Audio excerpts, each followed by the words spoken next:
My Family Thinks I'm Crazy, a podcast where I, your host, try to give you some tips on how you can explain all this weird, wild, crazy conspiracy stuff to the people you love most. Because that's what I've been trying to do for the past 10 years with no success. I've been telling everybody that our government is shady, but every time I do, my family thinks I'm crazy.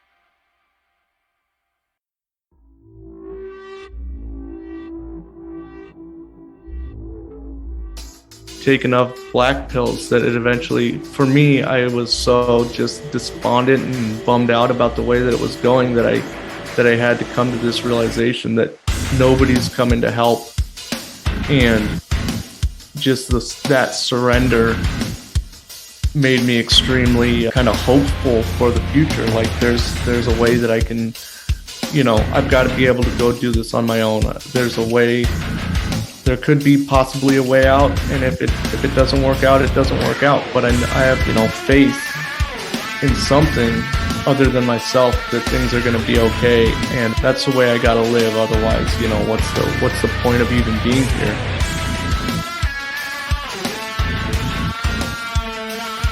Evil mutant, you dare challenge apocalypse again, blasphemer!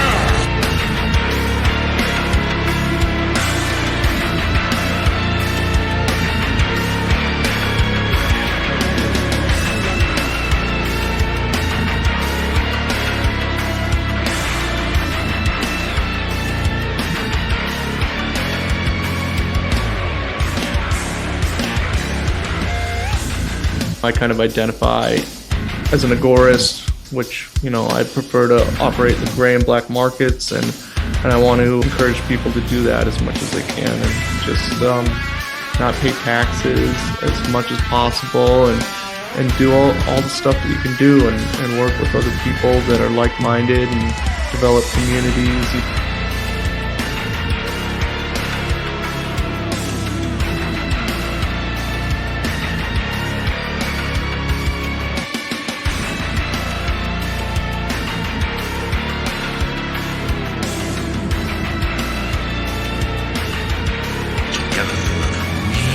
Forge a new one in fire and blood.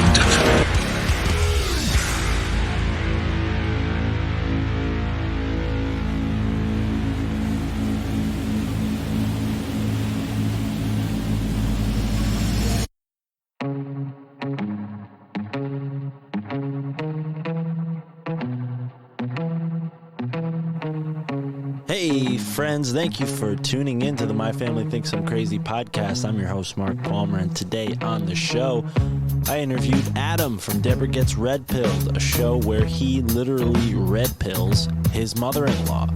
I was a guest on episode 17, and then we had him on this show. So folks, enjoy this conversation with Adam from Debra Gets Red Pilled, and at the end, stick around because I included my interview on Debra Gets Red Pilled right here on the My Family Thinks I'm Crazy podcast pod feed, baby. All right. I hope you guys have enjoyed the week. I certainly have. Yesterday was my birthday, and my lovely, lovely girlfriend, who I'm so blessed to be with, set up a surprise party with Sam Tripoli, Alex Stein, and so many others. Mike Romanelli, Michael Wan, Yogi Zorananda, Ryan Dean, Ron from New England, Brandon Thomas. Jeez, there were so many. I'm forgetting, for sure forgetting. Who am I forgetting? Andre from Ascension of the Chessmen podcast, and I said Brandon Thomas. That's all right. Folks, either way, I'm going to upload the audio for you audio listeners so you can check that episode out coming soon. But yeah, I'm just so grateful. It was a lot of fun. Tara just shocked me with that one, as well as some other cool gifts that she got me. So look forward to that, folks, and show us some love on the Patreon. Support. You know, I say it every episode, and I'm not going to stop saying it until we reach 1,000 people in the Patreon. That's the goal. We need to get up to 1,000. And there's 1,000 of you listening, so sign up. If more than 100 people sign up for the Patreon this month, we will do something awesome. I'm talking a whole nother podcast. I'm talking something exclusive, but you guys gotta make it worth my time, because I'll do the free show until I'm exhausted and turn into a skeleton in the ground. That's fine. I'll do it. You guys can support me here with your free time. But if you really want some magic to be made, throw some money our way. Okay? Because this is how it works, folks. It's value for value.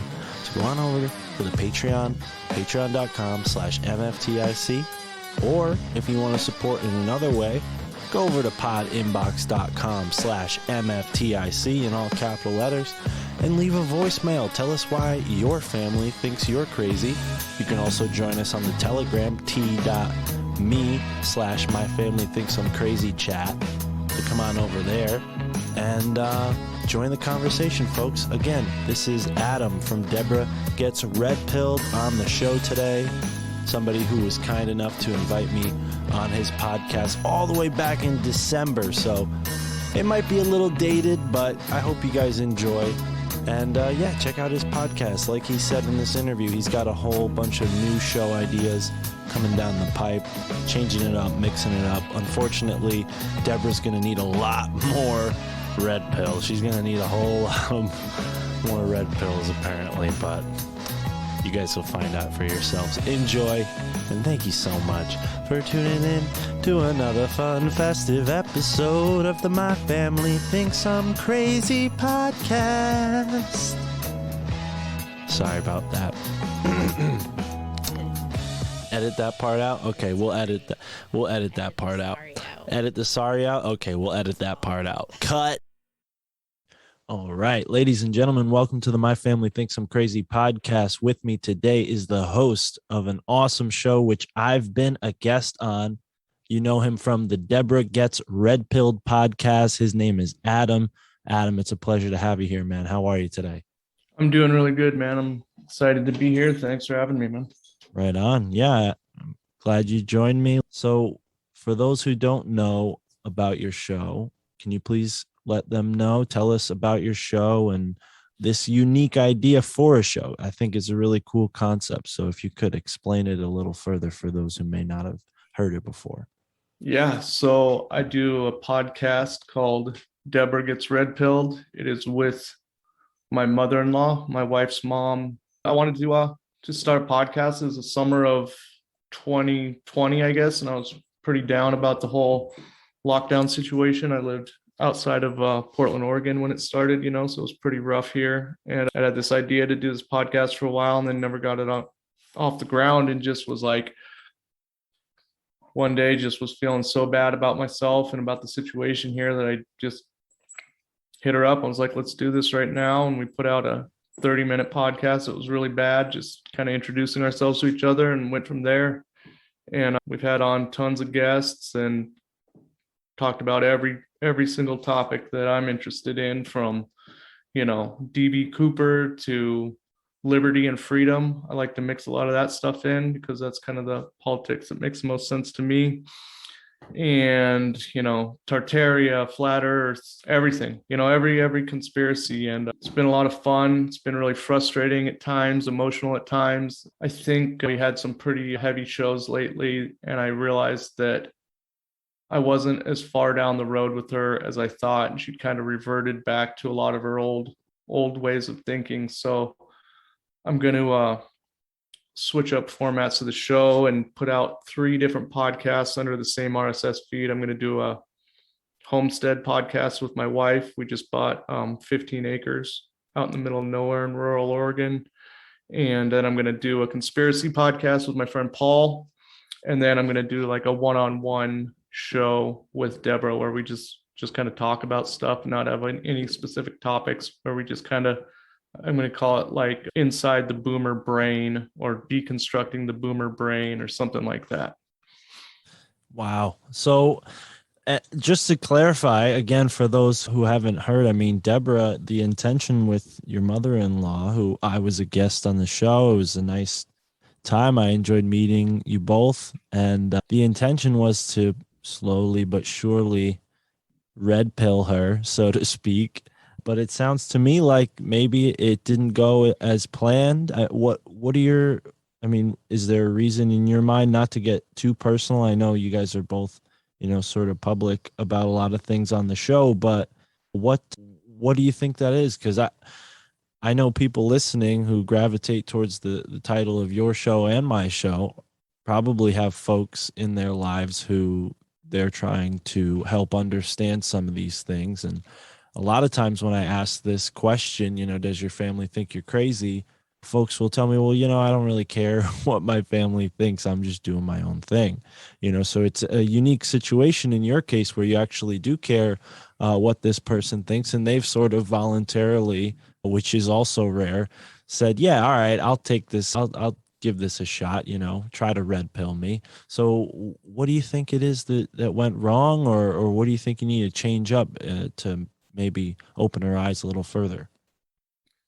I think that I made the assumption that she was retaining a lot of stuff. And I think and she wasn't. And because I'll bring things up that we've talked about that she'll say she has no idea, that she's never heard of.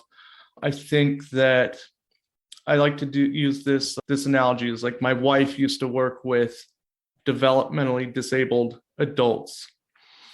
And she would go and she would like go to their work to like autistic adults. She would work for this company that helped them get jobs. And she would go to like Safeway and help them stock shelves and like then talk to their manager and like figure out what they could do to help them get better at their job. So she'd get all this progress with them. And then she'd come back the next week and they would be right back in the same place that they were, or further down the road, the wrong direction, like they'd reverted. And it's because, they just go back to their families and their normal life and forget about everything. So I've got an hour and a half a week with her. And then she just goes back and she would watch CNN, or she'd be with friends that she couldn't speak about this with. And she's just in a bubble. I'm in a bubble too, but she's in a bubble where she can't, where she wasn't doing any investigating on her own. She wasn't looking into anything past what we'd talked about. And I just kind of realized that like, if I'm talking to her about the Nephilim or Atlantis, it's not really helping her to realize that, Joe Biden wants her dead. Yeah. So it's become a lot more serious. And, given that the whole pandemic inspired your podcast, I think, you saw that coming in a lot of ways, but I'm happy to hear you're shifting things up and diversifying the amount of shows you're doing. I mean, homesteading with your wife, that's exciting. And then the conspiracy podcast with your friend. Let's get into that a little bit more. Are you planning on reserving the Atlantis Tartaria type conversations for that show? Yeah, but I know Debra really likes that kind of stuff, and she likes cryptid stuff. So she said every once in a while she'd like to come on for that too. So, but yeah, I met my friend Paul through someone like they're homesteaders from Northern Washington, and we met on one of Monica Perez's like Patreon party things, and we just kind of like hit it off there. I hit it off with him and his wife, and we started communicating. And then my wife and I went on a big road trip when we sold our old house. We got out of town when it went on the market, and we stopped at their homestead as one of our places that we camped out and met them in real life. And we've become like really good friends since then. And we view the world kind of the same way. They're like big freedom and liberty people. And they don't shy away from the conspiracy stuff like I do, but I like it because they don't take a stance on anything. They're kind of like me, where they just say, I don't know anything, but at the same time, I don't believe anything too. So we're gonna get into a bunch of different stuff and kind of just do what Debra and I did, and get a lot of guests, and then hopefully do a lot of roundtable shows with smaller level podcasts like ours. I'm down this Tartaria rabbit hole real big right now, and I really want to get into that. And there's a lot of podcasts that aren't that well known with guys that are doing a lot of really great research. So I'm trying to organize a big roundtable right now. You're welcome to come on too when I get it going. Thank you so much. Yeah, right on. Let's get into that a little further. What sources, do you have in that realm of Tartaria? Because I find it fascinating how quickly, it's really taken off as a whole subject. 3 or 4 years ago, most people weren't aware of it. Although obviously this guy, wow, I'm thinking of Velikovsky, but that's a totally different person. Flamenco, thank you. Anatoly Flamenco, he's been doing this type of research for a long time, but it seems relatively recent that Tartaria has come into the forefront of this, conspiracy media, free thinking podcast space. What are your thoughts on Tartaria, and do you have some sources that you trust the most? I like to look at it through the region that I live in. So it's pretty cool because you can go and, anybody can drive an hour from where they are and find stuff that doesn't make sense that can be related to it. So I'm looking at it through, I live in Oregon now, but I spent most of my adult life in San Francisco and Oakland, California. So my friend Casey runs this Instagram page called Golden Gate Starfort Command, and he's putting out YouTube videos and stuff too. So I trust him a lot. He's going super duper deep. And then I'm really that Michelle Gibson show on Tinfoil Hat recently. I'd never heard of her before, so I've just found her YouTube page. It was crazy. It was hard to find her YouTube page. I typed in her name and it took me like a good 10 minutes for it to come up. I'm really interested in Lewis and Clark, what they found. It's weird. I grew up in Oregon, so like Lewis and Clark is a big deal. Is that something they teach in like elementary school history classes where you're from? Yeah, absolutely. We learned about Lewis and Clark. I can't speak for the rest of my classmates on how much was retained, but I definitely enjoyed history, so I remembered that portion. What have you learned specifically about Tartaria as it pertains to their journey through the West?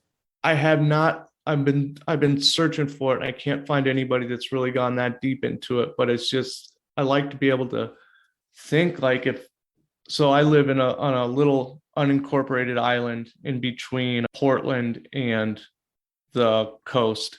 It's out in the middle of nowhere, and apparently they stayed on this little area and they named it. I don't want to name it on the air because my wife doesn't want me to tell people where we live. Yeah, they named the town that I live in. It's like this little weird unincorporated. There's not even a store where I live. So, and then I can't remember. I think was Meriwether Lewis that killed himself on his porch. That's the story. He shot himself in his stomach, died. He was like an alcoholic. But what I've heard is that, they came to the West, and what did they see when they got here? And is that why maybe he was suicided? Very interesting. Yeah, I had not known about that aspect of their journey, that he died in that way. But yeah, absolutely. That's totally true from my experience in the past few months, even down to you meeting this new friend. I mean, I've had so many connections that have come about through podcasting that have set me on my own journey of discovery. I can't say that it's focused too much on Tartaria, mostly because, here in New England, history is pretty, 400 years of people stomping around. There's a lot less evidence for that, besides maybe the buildings, the large buildings.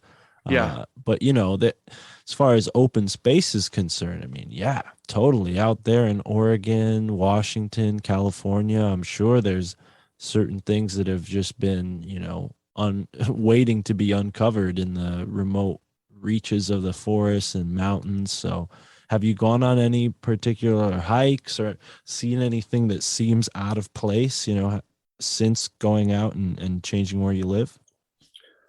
No, I haven't been doing much around where I live right now, but I went to we went on a big road trip throughout Idaho and Montana, and in Missoula, Montana. It's like a small town in western Montana, it's where University of Montana is, so it's like you can tell it's getting gentrified a little bit, but it was awesome because I don't know if they have laws on the books or something that says they have to keep their old buildings there, but there was just a ton of brick buildings there, Masonic imagery and buried windows, all that stuff out there. And it's really cool because all that stuff's in plain sight. And once you start thinking about it and seeing it, you can't unsee it. And if you go out to all these little rural towns, there's brick buildings that are way too big for when they were built in that little town, and nothing makes sense anymore. So yeah. But as far as like exploring around here, I've walked around my property a little bit. It's big, it's 15 acres. So I haven't found anything out here, but I'm sure there is, and then I'm sure there's a bunch of cryptid stuff going on where I live as well. So That's so, for the listeners of the show, they might be already, kind of aware of this, what I'm about to say, but the fact that you're mentioning Missoula, Montana is so synchronistic. I just had a guest on the show who his podcast is very new. He's just sort of getting into this realm, and he's from Missoula, Montana. oh, cool. And he's not a Tartaria guy per se. I don't think we talked about that at all actually in our conversation, but he's found a lot of strange things about Missoula, Montana that now Is it William Skink? Yeah, you're familiar with William Skink. Yeah, Trevor is his real name, but or Travis. Yeah, Travis. we talk all the time. It was funny when we were in Missoula, we stayed at a Motel 6. We'd been camping, and we just kind of wanted to like reset and take a shower. And we had our 3 dogs with us, and Motel 6 usually doesn't really care if you have dogs. So I was just like, all right, let's just stay at this Motel 6. And it was this just gnarly tweaker Motel 6 that people were living in. And we got to our room and it was really, really dirty. And I took a shower. I was like, all right, well, let's just deal with it. And then I got in the shower, took a shower, laid down in the bed, was just sitting there watching some TV. And I felt like this weird lump in the underneath the sheets up against the mattress. And I went down, was looking, and it was underneath the fitted sheet. So I lifted it up and it was like a tampon applicator underneath the sheets. So my wife took a picture of it, ran down to the front office and was like, hey, you guys want to see something? And showed it to them, and they were like, oh, that's pretty gross. And they got us another room. And then I can't remember how Travis found out about it, but I talked to him about it, and we went down there he went down there and tried to talk to the manager and stuff and see what was going on. It's pretty funny. They kicked him out and threatened to call the cops on him. Well, yeah, I imagine so, given what he's, his specialty, if you want to call it that, is, working with homeless and the drug situation down there in Missoula. Yeah. And then you end up at that hotel. Interesting. So aside from the strange buildings, I mean, did you see anything else in Missoula that stood out? I didn't get a chance to check all that much stuff out, but my friend was just there on his honeymoon, and he sent me a bunch of pictures of the brick courthouse, and it's all Masonic, it's all Freemason plaques and imagery. And another big theory that I kind of subscribe to is that Western expansion was delayed because there was still stuff out here that they needed to get rid of. So Freemasonry and Mormonism are really, really closely, related. A lot of people say that people that grew up Mormon, and then look at what like a Freemason ceremony is like. They're like, it's exactly the same as like a Masonic temple ceremony. And so a lot of people think that Mormons, like how the Mormons came out to Salt Lake City, Mormons were sent to the West. There's tons of Mormons in Utah, Idaho. There's a lot in Oregon as well, Nevada, that they were sent out here, and they were the ones who were put in charge of getting rid of all the evidence of all the prior civilization that was still here. It's a lot of speculation when you get into this Tartaria world. Yeah, no, it's fascinating though, and I could see the resemblance between Mormonism and Masonry in buildings and in the way they dress in a lot of ways, and even some of the, legends that Joseph Smith brought back from these, golden tablets. They just ring true to this kind of same playbook that seems to be revisited over and over again. It's something that Benjamin Balderson and I also just talked about, where, this heathen cosmology was destroyed by the Roman Catholic Church. And then, you see all of these sort of similarities in the myths and legends and, Christian tales and all this stuff in the heathen cosmology. And according to this guy, this all came first. Is this something you're familiar with? The hidden cosmology, the hidden history. Is that something that you connect to Tartaria, or do you think it's separate? I have not looked at cosmology. Is one that's it's tough for me to get into, just because I don't have a history with anything like that. I've listened to that guy Benjamin Balderson. I like him. I've heard him on Crow, and I'll check him out on your show too. I think he lives in Oregon too. But yeah, I don't know. How do you relate it back to Tartaria and yeah, how do you do that, Mark? Well, I would say, with the Roman Catholic Church, there's very clear evidence that they have gone through and changed civilizations, whether it's in South America, North America, Europe, Africa, Asia, all over the world, we see the Catholic Church. And not saying that, in defense of anybody, but I'm just wondering, what makes the Freemasons different, and not even to challenge you, because I myself am in that same position of like, oh, I don't know, I'm trying to figure this all out too myself, So I'm wondering, is there anything that stands out in the Tartaria theory that you've seen that adds to this like claim that, there's these civilization resetters, so to speak, or these like, active rewriters? Are there any groups that you can point the finger at, or other than the Freemasons? Because there's a lot of groups within Freemasonry. Yeah, and that's like the whole Tartaria thing. It's just it's like a blanket statement, there's so much involved. And yeah, I think the Catholic Church is definitely, responsible for the changing of civilization, the Vatican mostly, for the worse. And I don't understand like the sky clock or anything like that well enough to be able to speak on it, but yeah, I believe all that stuff. Right. Yeah, I find it fascinating too. I'm wondering if, given what's going on, obviously that's motivated your decision to go into a homestead situation. Is there anything else that you like about being out there other than, just avoiding the rest of the world? Because I'm starting to feel a bit froggy over here in the normal world. Yeah, so you're in Connecticut, right? Are you in the city? No, but close enough to a city, not close enough to like a rural area, really, where we're at. Yeah, we lived in we moved up from, we were living in San Francisco proper. We couldn't take California anymore, and I had a good job, I was making a ton of money, and it's just like I'm never even going to be able to buy a house here, even if I wanted to move, someplace a couple hours away from where I work, which I didn't want to do. I worked mostly in San Francisco.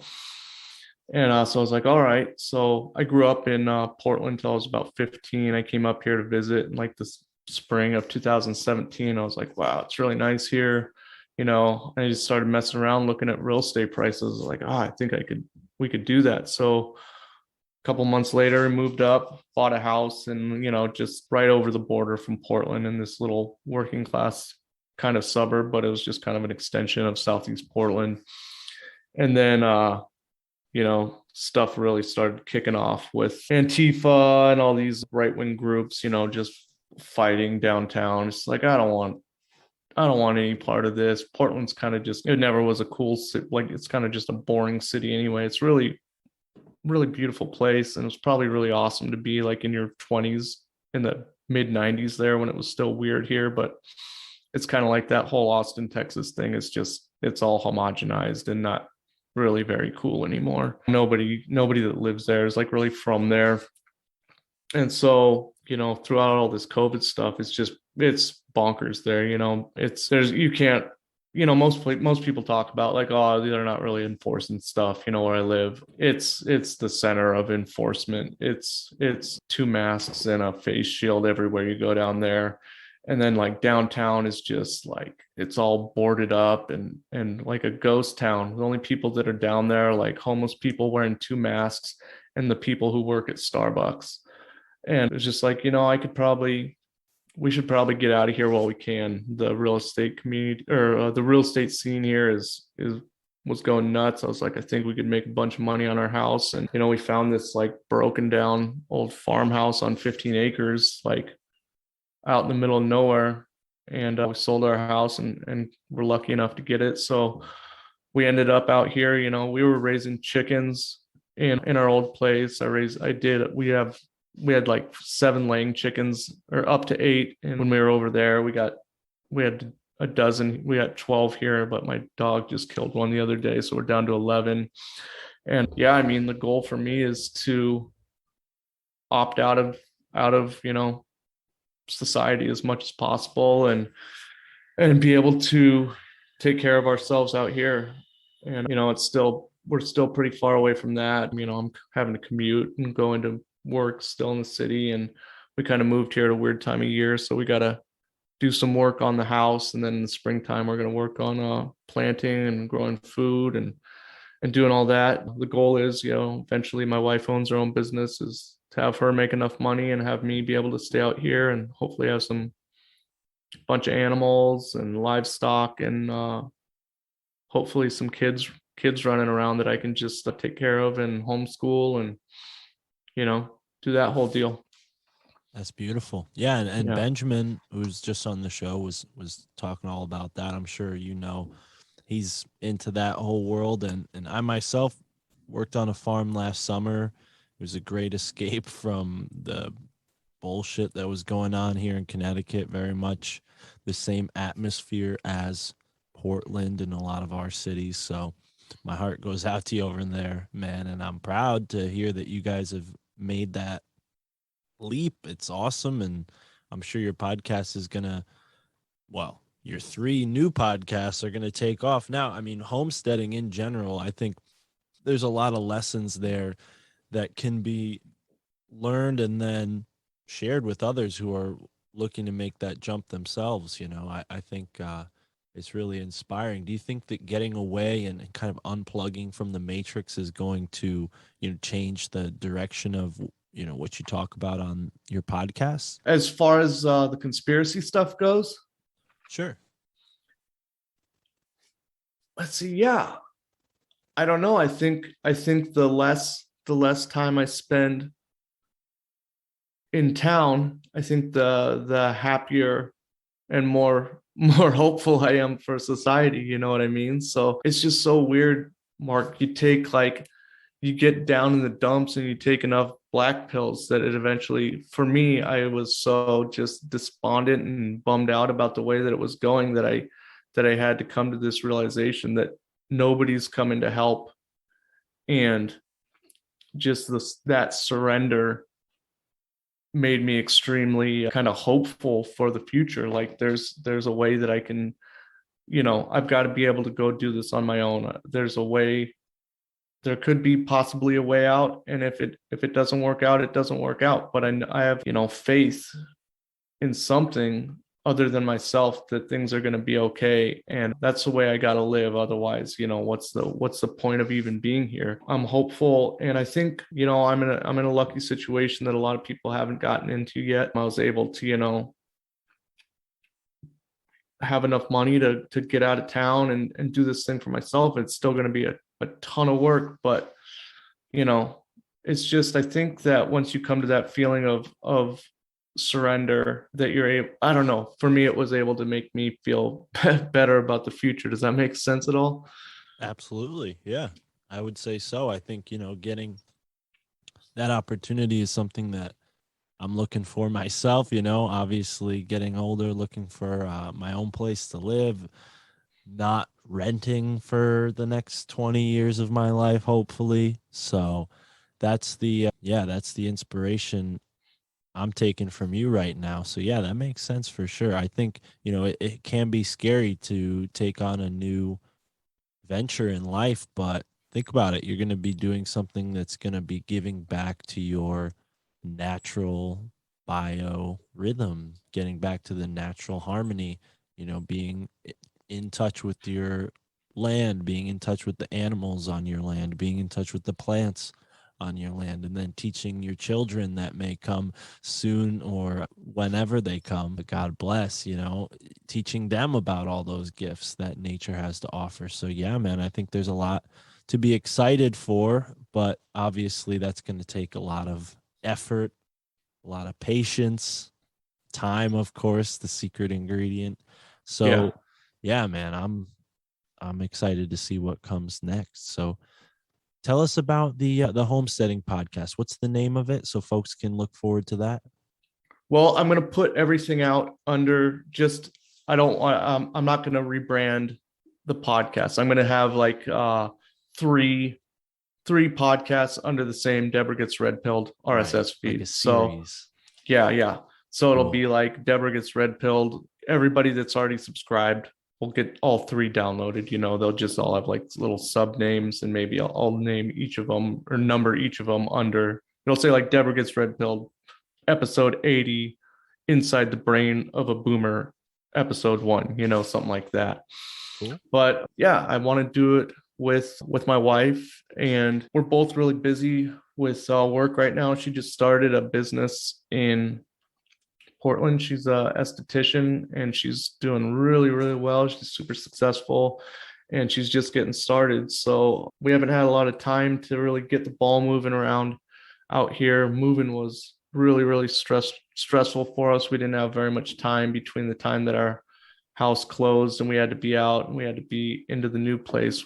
It was rough. And then I've been working a ton of overtime lately, so we haven't really got to do much. We got the chicken coop up and going. I got the chickens fenced off now that my little pit bull got a little too rough with one of the chickens. But yeah, I don't know what we should name the podcast. If anybody has any suggestions, let us know. But we're just going to kind of go through the journey of starting out, and I think we're going to maybe get some guests on and just other friends that are doing stuff. And I'd like to get people on that can tell people how to do stuff at every level, because I know not everybody can live out in the woods on 15 acres. I know some people live in a tiny studio apartment or something like that, and they can't. I want them to be able to feel empowered to do as much as they can to be self-sufficient and living outside of society as much as they want to. I kind of identify as an agorist, which I prefer to operate in the gray and black markets, and I want to encourage people to do that as much as they can, and just not pay taxes as much as possible, and do all the stuff that you can do, and work with other people that are like-minded and develop communities. And there's tons of stuff you can do as far as growing food and out on your balcony or anything like that. I want to do it, show people that they can be successful on a variation of different levels. Right on. Yeah, that's a noble cause. I agree for many, many reasons that I think a lot of people should be taking those steps themselves. So yeah, all the merrier, more the merrier with that sort of venture. Totally, man. Well, let's see. We've got so much red pills being given. Were there any red pills that you were like, oh, there's no way Deborah is going to disagree with this? And it just didn't come through. Maybe some that were like foolproof. What were some of the notable red pills that you've had on the show so far? I mean, the first thing that I can think of is we had Legal Man on. You ever listen to him? No, tell us. Legal Man is he's got like a podcast called The Quash where he does these little 20-minute episodes, and he just rips into mostly constitutional conservatives. But I mean, I had to stop listening to him because he's about as black pilled as it gets. But he came on the show and got Deborah to admit that democracy isn't valid, you know. And it was really awesome to hear. It was just it's so easy to do to people. You just ask them basic questions like, you know, hey, you know, if two people think that you should give them all your money, and they vote on it, does that make it valid? You know, why is the state allowed to do it? You know, it's so easy to do. And, you know, you just tell people that, you know, hey, gang rape most of the time is a democratic decision. And so we got her to admit that democracy wasn't a valid form of government. And it was really awesome to hear her say that, but then, you know, reverted right back to where she is. And then if you guys go back, I just put out two pretty powerful episodes with her, episodes 73 and 74. And one was with Klaus Schwab Jr. And then in the intro to that episode, she just made some statements that like really bummed out the listeners. And like she's talking about vaccinations and stuff like that. And then I did a one-on-one show with her, episode 74, and it was rough because that's the one where I realized that I needed to change up the show because it just seemed like all the hard work that we'd done had gone out the window, and that it was another situation of just surrender where I was like, oh, this has been a failing process. I need to just start talking to her about stuff, not any specific conspiracy in general, because it's not helping her out. But you know, she has her faith in the mainstream media isn't what it used to be, but she still consumes it. She used to love Don Lemon. She doesn't like him now.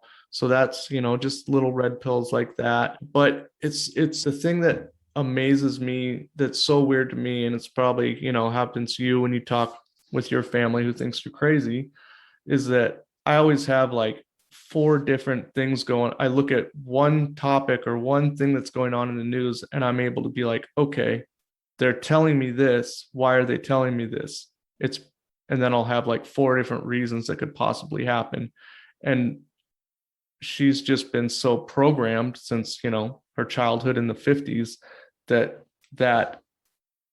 appeal to authority is so strong, and I don't think it can ever leave people that are our parents. I mean, I'm older than you, so my parents are in their 70s, almost 80s, and it's there, you know. It's, you know, white lab coats means I need to listen to them. You know, if they're in the government, they're smart. You know, science, trust the science. That's what I kind of want to get into in these one-on-one conversations with her. Right. Do you think there is like a way to go about this methodically, or do you think it just is case by case? Because I mean, like you said, you know, my family thinks I'm crazy, and I have, you know, grandparents who are around that age, and then, you know, my mother's parents are far older, so I've kind of seen a different experience from both of those groups of people just because of the difference in ages. There's some differences, but with my, you know, father's parents who are in their 60s and 70s, it's definitely, it reminds me of your conversations with Deborah sometimes, you know, and not to say that they're liberal, but they definitely have that really appeal to authority mindset that, is something that, I don't know. I mean, how do you get that type of thinking out of a person? It's like you can't, if they're already respecting authority, then you can't, be imposing yourself as an authority, because, that's just trying to do the same thing that they've already successfully done. Yeah, I don't think it's possible, Mark. That's what I've come to realize, and that's why I'm changing the show. I don't think that can be worked out of them for some. I think just these people that were born, into this post World War II era, they were born into this whole idea of American exceptionalism. They were traumatized from an early age with stuff they saw on TV, which was JFK, and then shown the moon landing, and then the Summer of Love, which installed in them this feeling of, I'm morally better than most people. Then, they were able to hold on to that, like, oh, we're, Democrats, we just want to help those less fortunate. And they held on to this feeling of moral superiority through the 80s when they became yuppies. And it's just so crazy. And then, it's crazy. My dad was like a Reagan Republican in the 80s. And he went on to, I think, had full on Trump derangement syndrome, which I don't think, I'm not a Trump guy either, but it's just, I don't have Trump derangement syndrome, but it's just so crazy how it all worked on him. And it's so hard to, that's the one thing I've realized in this, year and a little bit that I've been doing the podcast, is that I feel like I know less than I did when I started, because I can't explain a lot of stuff that's going on. I don't know who's pulling the strings, and if stuff's on purpose, or if it's just the way that it worked out. I can't. It's so hard, and then it gets frustrating with her. We had this libertarian guy on last weekend, and it's pretty cool. We get to go on his show on Sunday. And like he's kind of a right-wing libertarian guy, and he was so intrigued that she was like open to having a conversation, which is actually really, really impressive about her. Like her ideas are being attacked on a weekly basis, and she's not fighting back or getting defensive most of the time. But she'll just say things like, in the same sentence, talk about, like, he asked her what the most important thing politically to her was, and she'll say something like, oh, well, it's freedom. And then she'll, in the same sentence, say something about how we need more gun control. It's so crazy. And I just want to, like, that's kind of the conversations that I want to have with her going forward, is like, maybe freedom means different things to different people. And to some people, freedom means a whole bunch of like social welfare programs, whereas to me, it means no politicians and no regulations and no laws. So those are the kind of stuff I want to talk about, and I have to work on being able to have those conversations with people and not get like defensive or confrontational about it. Yeah, I feel you there. I think being confrontational is sort of like, must have sometimes in New England, it feels like. But yeah, I totally have come to realize that same thing. It's not about, really, it's and you're right, Debra is a rare case, because a lot of the times people just shut down. So that forces you to, either feel like you're crazy, or, just choose not to talk with that person. I think that aids in this, psychological process that creates this situation we're in. I can suggest maybe to you, if you haven't heard of them before, go back and listen to episode 18, and listeners, please do this as well. Episode 18, I think, or 17 of my podcast, where we talked to Chris Milligan from Trine Day. Yeah. He talked to us about this sort of generational archetype that goes on, where every 4 generations is sort of like a cycle. And I forget the exact, terms he used, but it was something to the effect of like proactive, reactive, introspective, and then retrospective, or something like that. So it's like 4 stages. And when you consider that type of sociological science is been known about for possibly hundreds of years. To me, in my mind, that adds to the understanding of how something like the events that you laid out, what happened to the boomer generation, I can see how they would have been able to kind of go back to the playbook and lay that thing out in such a way.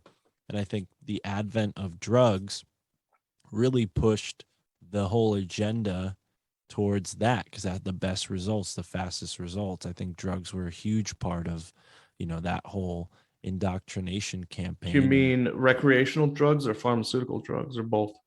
I would say both to different degrees. I mean, people who know I'm a big fan of cannabis, so I don't really want to lump that in there with the term recreational drug. But I think, that's a subjective term. Some people might hear recreational drug and think like cocaine, which that's not what I would consider recreational, so, or nor would I do it at all. But yeah, I think there's definitely soft drugs and hard drugs. It's in our food. It's in our, water supply. It's in the air. I mean, you've had Matt Landman on the show. He's talked to you about the aluminum, the barium, all these things that are in the air. So there are toxins, whether in the form of drugs, whether in the form of, additives, that have been in our environment for the past, however long we want to say the Industrial Revolution was. And then to connect it back to the Tartaria thing, it would make a lot of sense that they didn't have that type of technology. This isn't the epitome of technology. Look at all the destruction and chaos it's causing. So maybe there is something in the past that was more enlightened, more connected. So yeah, the Tartarians probably didn't have fluorinated toothpaste. Exactly. So, I can't not bring that topic of drugs up, because I think sort of like the key part of this whole campaign against us, the depopulation campaign, if we want to go that far. It might have sounded extreme 3 years ago, but now it's like, wow, okay, guys like me and you really understand what's going on. We can see how those Georgia Guidestones are probably, more correct than we were led to believe 10 years ago. So, it's just, in my mind, it's a combination of things, but I'm wondering, do you think that we're heading towards a major shift in society because of this sort of arc that you described?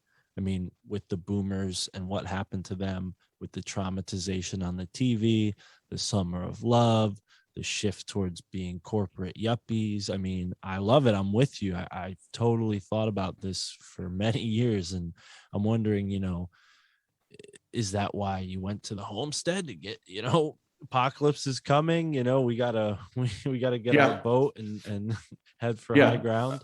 I mean, for sure, man. Like, I don't want, you see what's going on the news in downtown Portland, and it's like, that could all be, that's all blown up too. That's like 3 city blocks down there, but I don't want anybody to be able to walk to my house, and I achieved that, but I wanted to get out of town. I wanted to be able to do my own thing, but I don't have any reservations to know that if they wanted to, if they don't want people like me out here doing our own thing, it's pretty easy to get rid of us. My first couple nights that we moved here, there's like a pretty nice fifth wheel that was included with our house.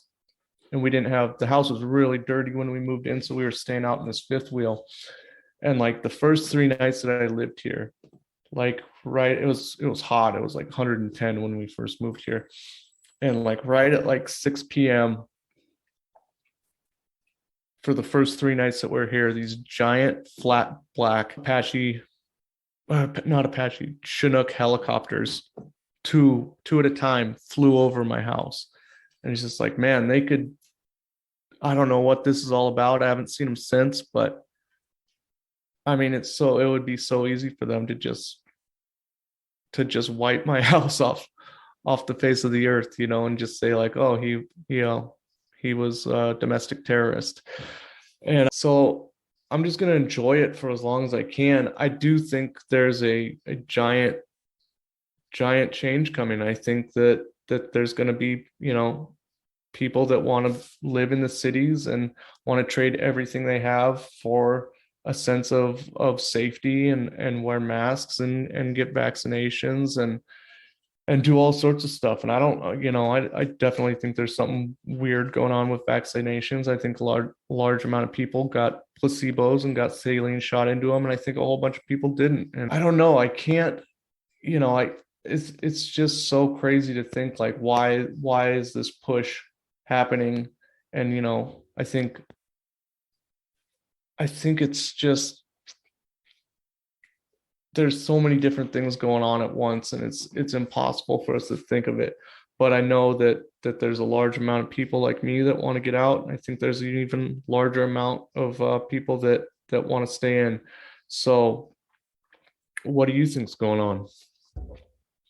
I think it's a lot of what you said mixed with, this whole push towards transhumanism, this push towards transhumanism, and, the smart cities being the aggregator for people, and I'm pretty sure the Agenda 21 has it that the, natural spaces, wild national parks will be expanded as much as possible, getting everybody out of rural areas so that it's just big ag and the military doing whatever they want with the land, and people relegated to cities. I really think that that's the strategy. Whether or not that's going to be the outcome, I mean, I'd rather be in your position to see it happen than be, in my position where I'm in what I've called the megalopolis, being in between New York City and Boston. It's pretty much like,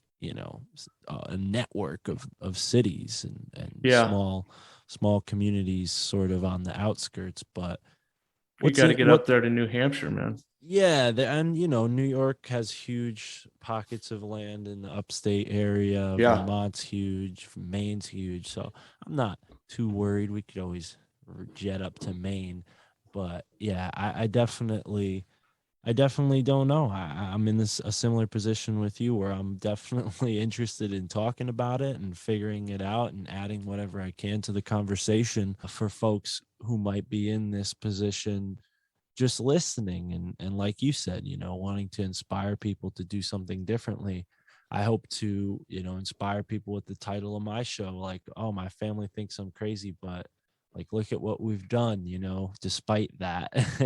and you can bring that same sense of pride and achievement for what you've done into your life, even though you might be going against the grain or doing something that your family doesn't think is going to work out, or whatever your situation is. I get people that message all the time and say, love what you're doing. My family thinks I'm crazy too, and that's why, that when the name hit me, I stuck with it, and I think, you're in this very similar position with Debra Gets Red Pilled. So I would not, I would want to see that show format change too much. I hope Debra, keeps that really cool, open-minded attitude that she has. But, I will say, man, I think, given all the time and energy you're going to be putting into the property you have, it's like, you got to focus on yourself more than you can focus on your family when it comes to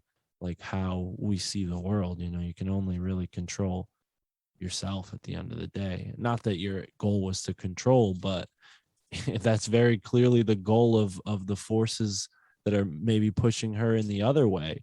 So I don't know. I would just say maybe don't underestimate how powerful stepping back a little bit could be, with this shift and this transition that you've decided to take. Maybe you withdrawing a bit and taking the pressure off will bring some leeway that you didn't expect, and then Debra will start to push the conversation a little further than you thought she could. So yeah, man, I'm excited to see what happens next for you, dude. It's been a pleasure talking to you, and I wish you all the best, you and your lady and your property and all the animals you said you have. And wow, man, I'm excited. So With Yeah, that, me too, man. folks, go support Debra Gets Red Pilled. You know where to subscribe. Adam, if they don't, tell them where they can find you. Anywhere podcasts are found, and we're on YouTube. So hit us up, send us emails, deborahgetsredpilled@protonmail.com. We're on Twitter, Instagram, all that stuff. And yeah, as soon as I get this conspiracy show up and running again, Mark, I'd love to have you on real soon. And I'll be in contact with you about getting a bunch of people together to do a fun big Zoom roundtable about Tartaria. I was going to try to get like Andreas Exertus on it, but he's not returning my inquiries. So we'll see who I can get and who wants to do it, and it'll be a fun time. Right on. Yeah, I've heard he's been very, very, very busy lately. So shout out to you, Exertus. And yeah, best of luck. I hope I can help you out with that Tartaria swap cast and yeah, even participate. I'd totally be down for that. So folks, stay tuned for that. And thank you for tuning in to the My Family Thinks I'm Crazy podcast with 2 episodes each week and so much bonus content. You can't even keep track of it. We're all over the place. Go to the website, myfamilythinksimcrazy.com, and that's where you find all the links. Peace.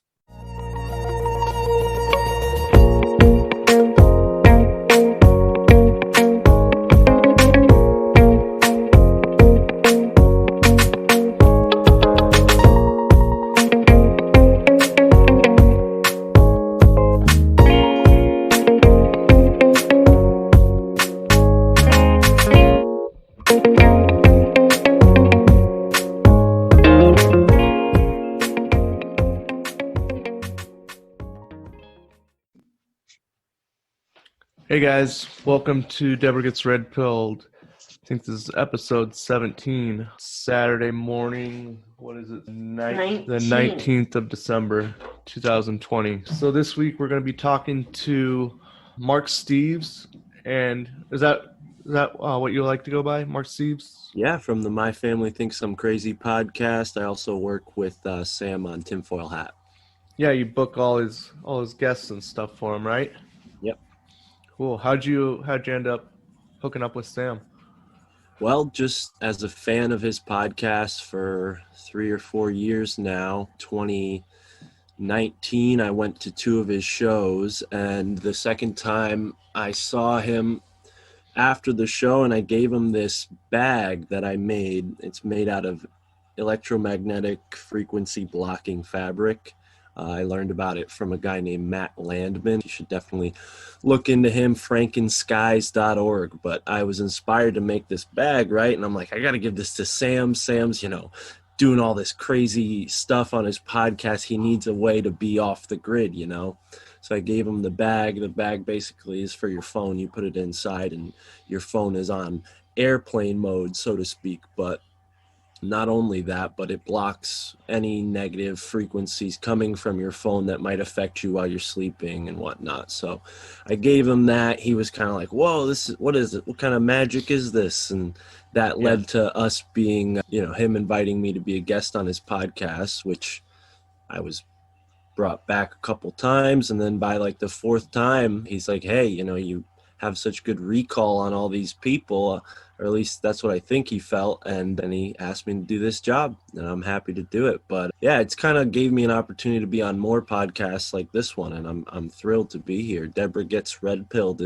it's kind of like similar to what my theme of my podcast is. My family thinks I'm crazy, except they don't want to be on my podcast. So that's awesome, Debra. I'm glad you're here. All for Adam. I can't get my biological family to come on. I wouldn't even ask them, but yeah, I've been a fan of Sam and Tinfoil Hat since episode 1. And I was at the original Tinfoil Hat comedy night at Cobb's in San Francisco, the first one that he did outside of LA in the spring of 2018. Cool. So since then, I live up by Portland now. So I've been to one in Portland. I've been to one in Tacoma. And then I've seen him just do comedy in Portland kind of right when the lockdown ended, when they were kind of letting people still do. I went and saw him. There was like 12 people at Helium in Portland. But he still killed it. And, I saw some other people in the same setting that were absolutely awful, that couldn't adapt to like just being in a tiny room. And like, it was like he was doing stand up in your living room. And if you know anything about Sam, you know that he could totally do that for people. So Yeah, I was really grateful for the opportunity to go with him to his show in Philadelphia this past month and kind of see things from behind the scenes. But yeah, I'm a huge comedy fan. I love the show Kill Tony, and it's, you're really out there with the opportunity to see it all here in Connecticut. I mean, we have one comedy club and it sucks, but at least I'm close enough to go to New York City, Yeah.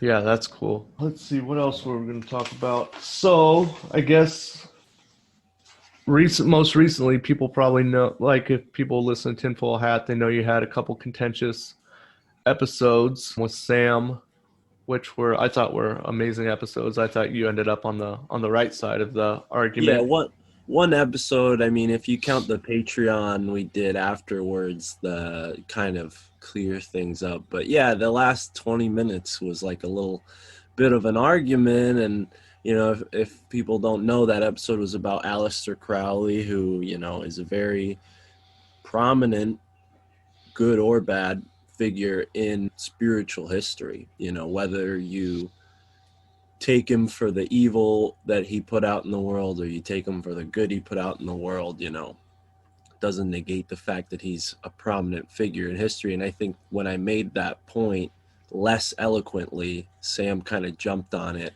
and was, how he always is. He's very authentic, he's very real, and he's quick to call somebody out if he thinks that they're, saying something that he thought I was being a hypocrite, basically. And Gotcha. When I explained it further, like, no, we can't throw, all of this occult stuff out of the way just because some people chose to do bad stuff with it. It's like the Second Amendment gives people the right to protect themselves, and it also unfortunately gives people the ability to kill other people. But that doesn't mean that we should never have the Second Amendment or have guns, Yeah. So, yeah. I'm happy to get into that topic of Aleister Crowley. A lot of people do get a little weary sometimes because they think maybe you're trying to like support a dead guy, which I don't really know how that's possible. He's dead. There's nothing really for him to gain by us talking about him. But, there's a lot of interesting things to be said, and he's put a lot of material out there that could be used to develop and facilitate higher consciousness. And I think that's what's important, is that a lot of conspiracy leads to spirituality, and a lot of spirituality leads to conspiracy. That's a point Alex Sakaris made when he was on Tinfoil Hat, and I love it because it's true. And what I get from that is that the biggest conspiracy of them all is that they're trying to get us to forget our true selves. And by that, I mean our true selves being the soul that, inhabits this physical vessel in this physical dimension. Do you feel that they're trying to do that through the whole like scientism movement and getting rid of, religion and spirituality in that sense?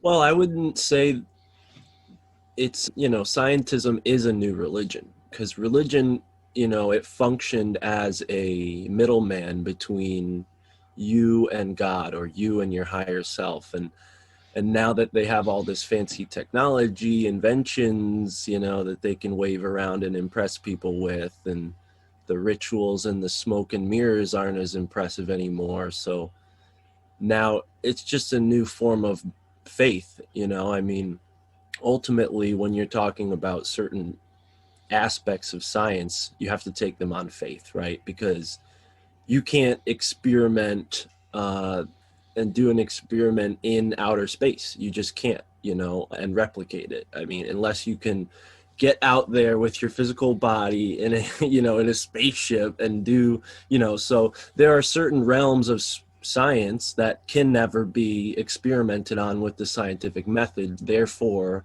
you're, have to believe in something in essence. I think that's what it comes down to, is a lot of people have this scientism-ism because they just put their faith in this authority that tells them that, oh yeah, the Big Bang created everything and it was just a happy accident that now, these little tadpoles that were swimming around in ancient pools of soup of, raw, human life created from that, just spawned consciousness from this like randomness. They want you to take that on faith. They want you to just believe that. So, that's like maybe the biggest part of it is there's a creator, right? Or there's a Big Bang Theory. That seems to be the juxtaposition they've created. And it goes further and further on. I think the medical industry is built up on a lot of these kind of hoaxes of belief in science.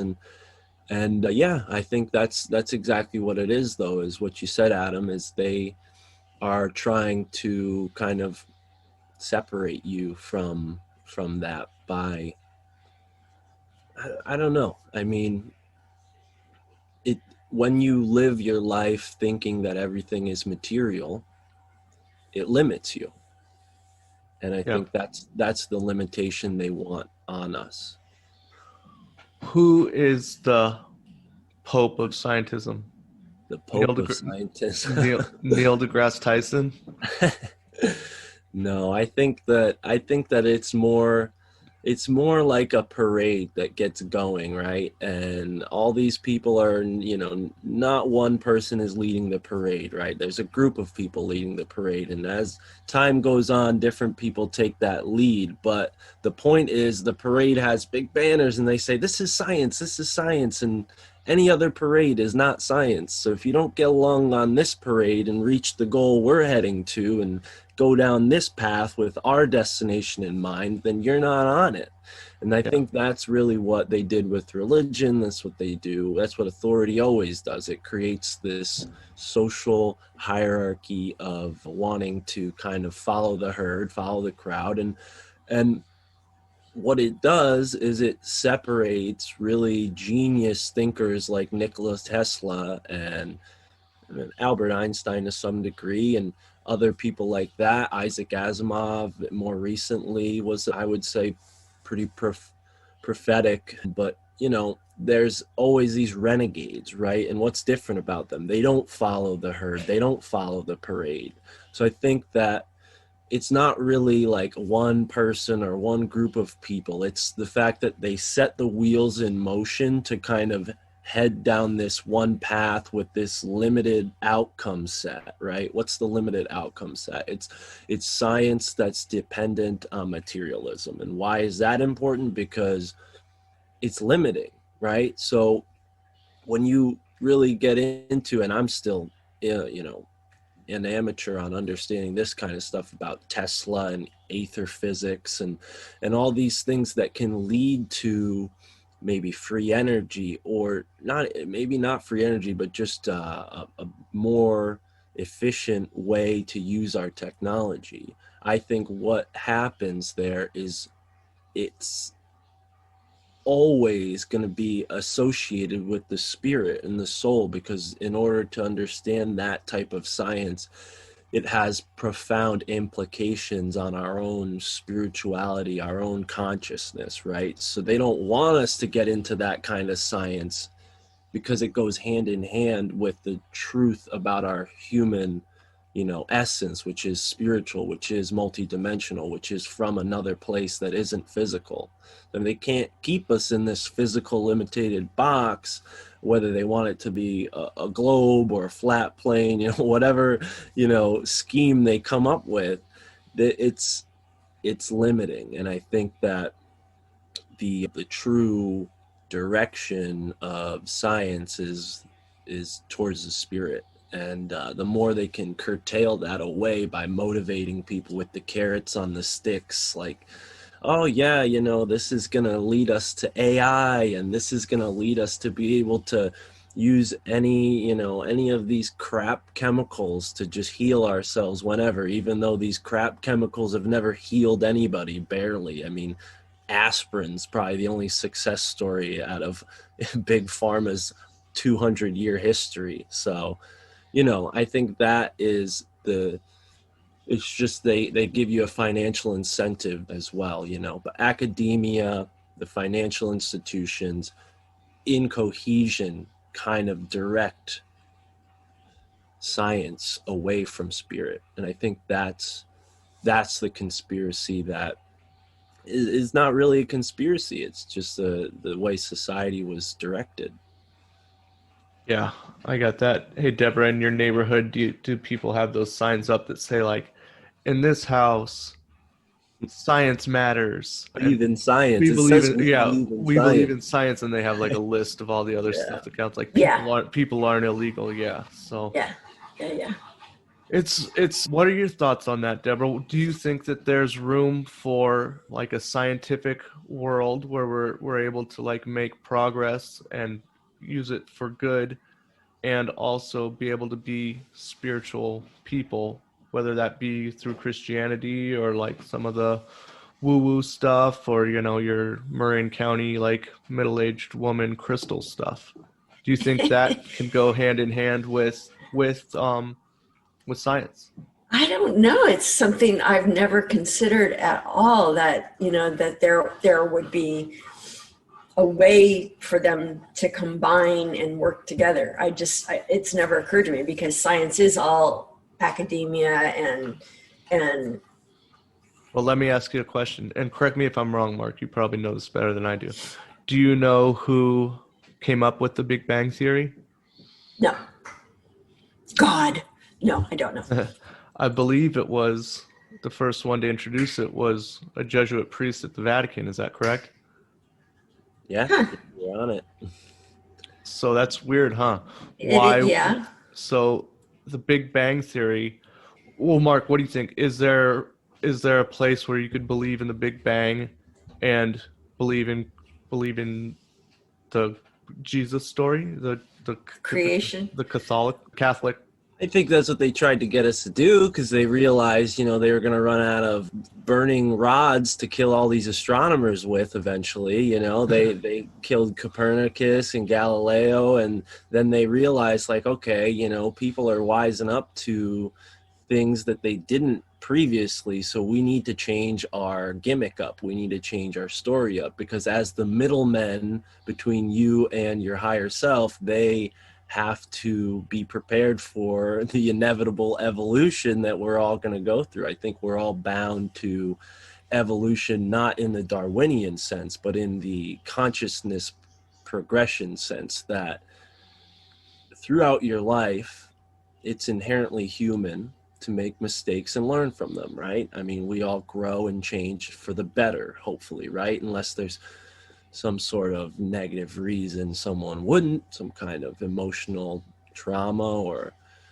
whatnot, psychological, whatever. But I tend to think that that's more society's fault and not the individual's fault. But yeah, I think that it's inevitable that everybody from birth to death goes through a process of change, right? And if you consider the overall progression of humanity, there is that same implication of change. So the middlemen of humanity who control, you know, the barrier between us and our understanding of the world around us, they need to push the ball forward as we kind of get the boundaries, you know, figured out more and more. And as we grow, you know, they need to be one step ahead. So I think that's really all that is with the whole Big Bang Theory thing and the Vatican being behind that. I think that just shows how, you know, science was being pushed by spiritual people, right? So you had Copernicus, you had Galileo, people who were outside of the church, who were divinely inspired, right? These men, Nikola Tesla talked about this, they would have prophetic dreams, they would have communications with different, I mean, history is full of geniuses who had these experiences. I mean, old times they would call them prophets, right? Jesus, Muhammad, Moses. These are people who had divine inspiration, right? But as time moved forward in the 16, 17, 1800s, people were still being divinely inspired, but the ball had been pushed forward.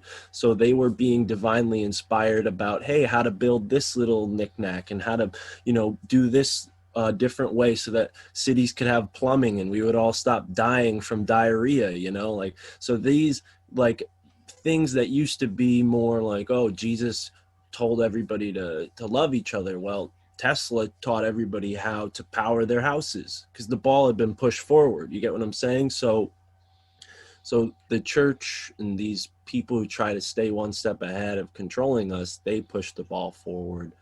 They see that the divine inspiration is moving forward. So they had to change it up and make scientism the new religion, because there were people who were pushing that boundary. And now we still have people. I mean, the Resonance Foundation is Nassim Harriman, right? And Deborah, when you said that, you never could have guessed that science and spirit would merge, what you brought to mind for me is consciousness, right? Because that's what it's all about.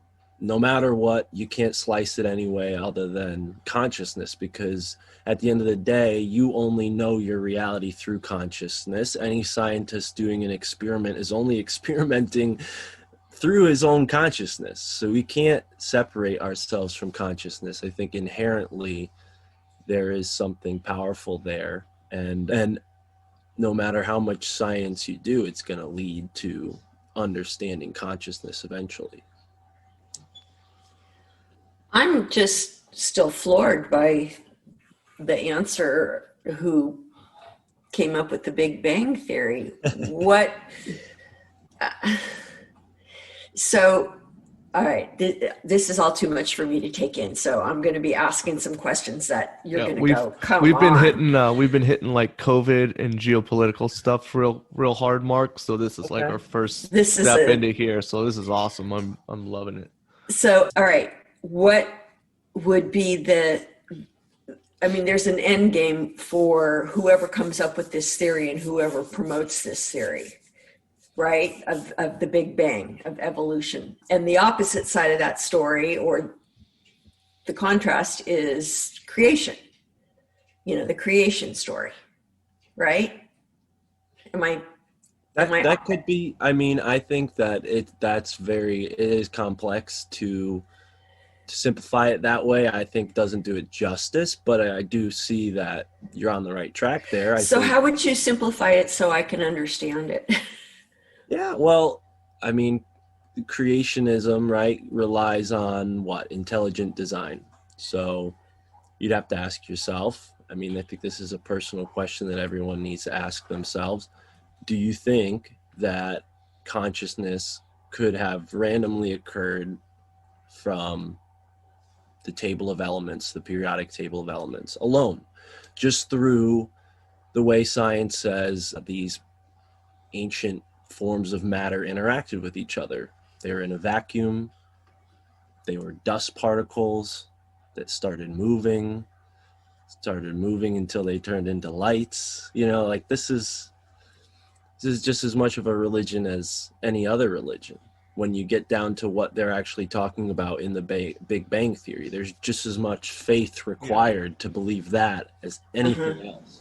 Okay. So, me, when I ask myself, do I think that there is an intelligent creator? I say yes, because there's too many coincidences for it to be all happenstance and random chance, So just the fact that we have something called the golden ratio or the Fibonacci sequence in nature is something that creationists often look at and say, well, this is proof of intelligent design, right?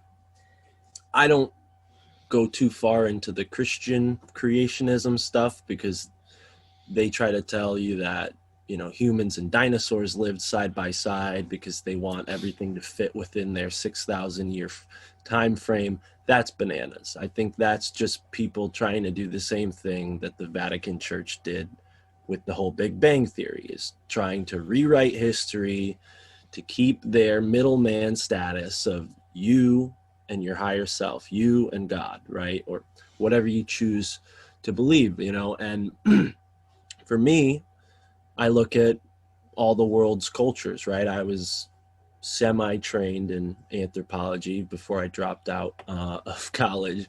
But the thing that I learned most from anthropology is that no matter where you go across the world, as diverse as all these different cultures are, there is patterns that can be seen, right? And one pattern that is overall is that most cultures across the world believe that we were created by a god or an intelligent, creator. So I think that that is important, because when you understand that, it gets you at this place that allows you to go further, right?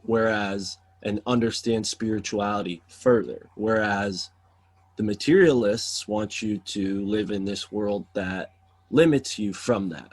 You can go down other outlets of, become an engineer, become a geneticist, become a poison creator at a big pharma company.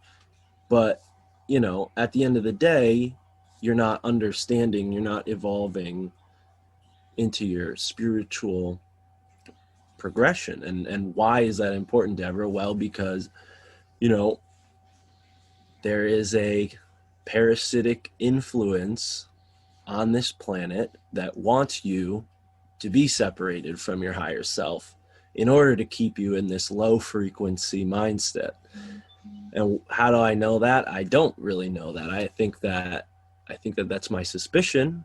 I think that that's what most conspiracy theorists will tell you in 100 different ways. Everybody has their own culprit who's behind it. Some people say it's the Archons. Some people say it's the lizard people. Some people just say that we, the Buddhists say that we chose to come and live here through this suffering.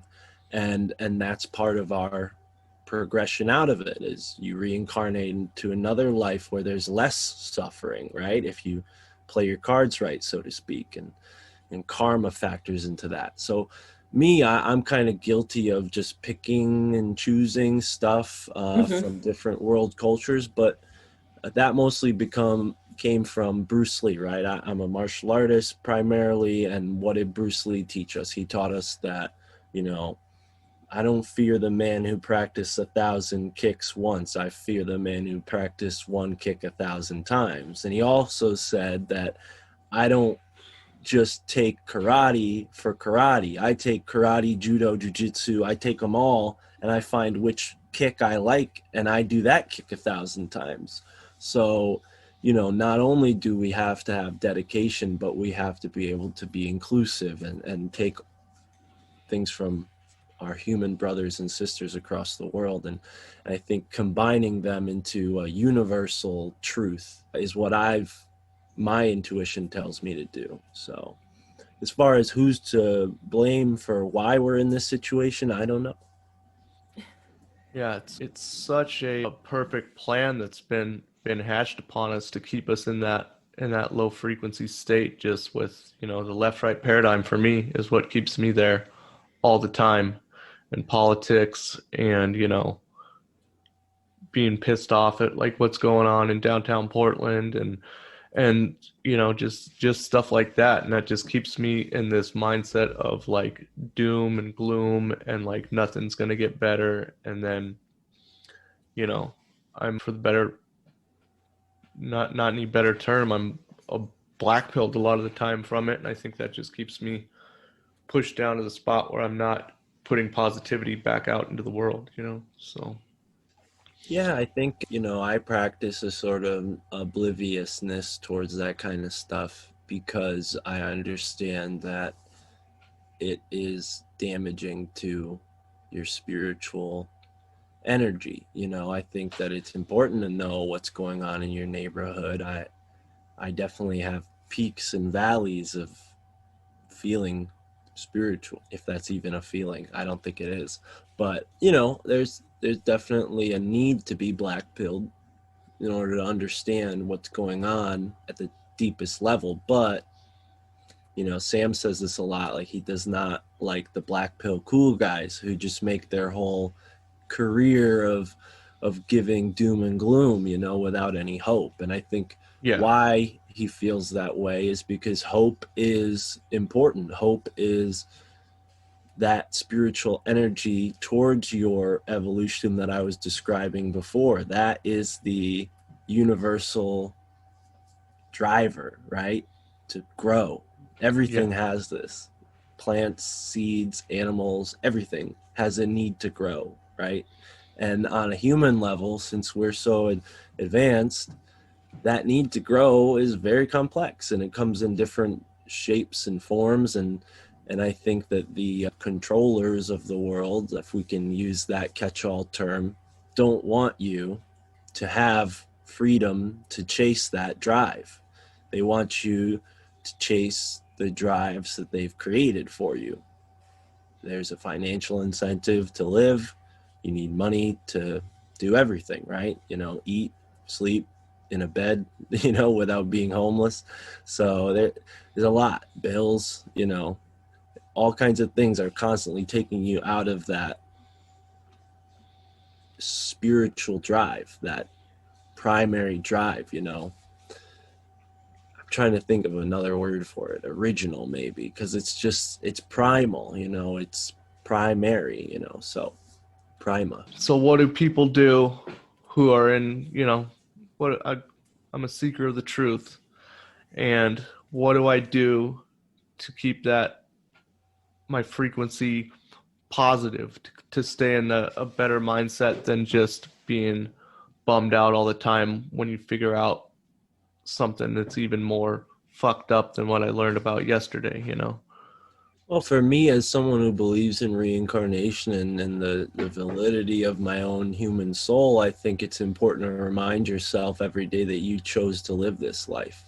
You made the decision to inhabit this body and to take on this task, and it wasn't always going to be easy. You didn't choose it because it was going to be easy. You decided to come and live in this third dimensional reality because it's hard, because there's suffering, because there's lessons to learn. And the trial by fire might burn you, but it makes you stronger, you know? And I think that when we're reminded of that, it gives us a sense of bravery that you can't be killed, you can't be stopped, because you do reincarnate and you do have a life outside of this body, and you do have a mind and a soul outside of this body. And when you're reminded of that every day, things like that, while still being important and real, have less of an impact on you, because some of the severity is gone, because you realize that, you know, it's not that you have a safety net, so to speak, but you do have a second chance almost. Like you're never just, you know, on your last straw, you know? Yeah. Like the worst case scenario is not as bad as we may imagine it to be. Yeah. I mean, there's so many inspiring stories of people who've bounced back from the worst situations, and I think that overall there's a lot of despair this year, and there's a lot of things that have happened because of the pandemic that were designed to traumatize us, because there are groups of people who worship a prophetic timeline, who are trying to usher in cataclysmic events for their own nefarious seeming needs, right? So they usher in this climatic, apocalyptic, you know, energy by traumatizing us.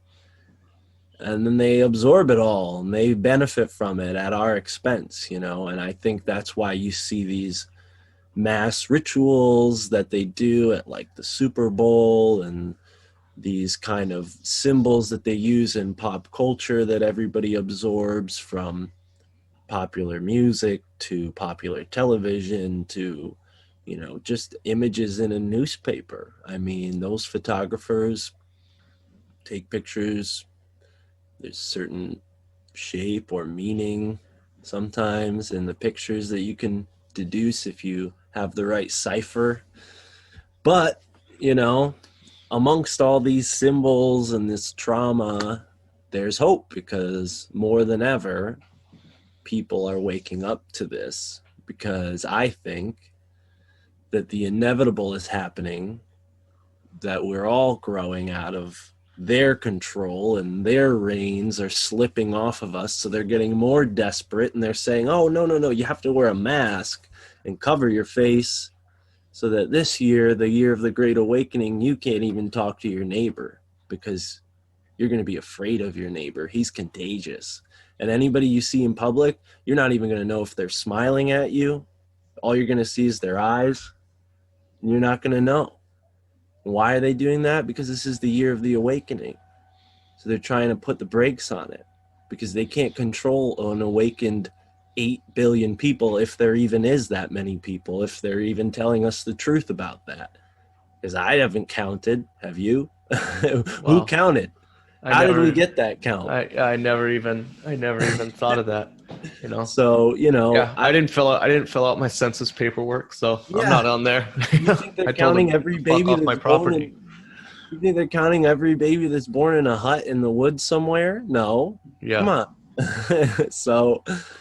So yeah, I think that they're becoming more and more desperate, and it's being revealed onto us. And whether you like Trump or you hate Trump, he has definitely thrown a big thorn in the media side, and the media was the primary way that they propagandized us and kept us all thinking through the same reality tunnel, right? So Trump came and said, no, that's all fake news. These people are bullshitting you, and look at what they're doing. They're lying about what I say. And then you look, and they actually were. Like, you watch one of his press conferences on C-SPAN, and where there's no editing, and he says 100 words, CNN shows you 10, and they're not even in the right order.